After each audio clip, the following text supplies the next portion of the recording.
Il est 17h22 ce lundi 1er août quand nous recevions un SMS nous prévenant qu'une fillette dont les mains ont été brûlées par une parente serait enfermée dans une cour au quartier Coco depuis le matin.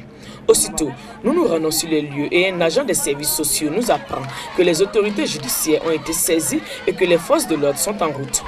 Quelques instants après, la porte d'entrée est défoncée, puis la porte de la chambre. Et là, stupéfaction, elle est au fond de la pièce. Ces deux pommes présentent de graves lésions. Conduite au centre hospitalier régional de Mans, elle est immédiatement prise en charge. Il est à noter que cette fillette a été sauvée grâce à l'action conjuguée d'une jeune dame et du système judiciaire de la ville de Mans. Selon donc son témoignage, elle connaît la fillette et sa tante qui vivent au quartier Soleil de Mans.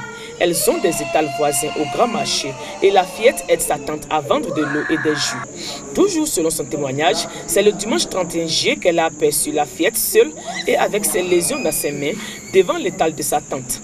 Elle l'aurait interrogée et aura appris que sa tante, l'accusant d'avoir volé un yaourt, l'aurait puni en déposant une pièce d'argent très chaude dans ses deux mains. Et cela depuis le dimanche 24 juillet.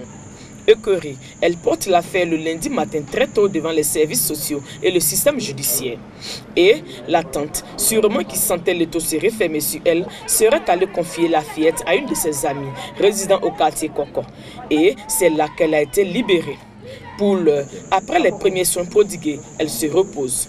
Et nous n'avons aucune nouvelle de la tante et de son amie. L'enquête suit donc son cours.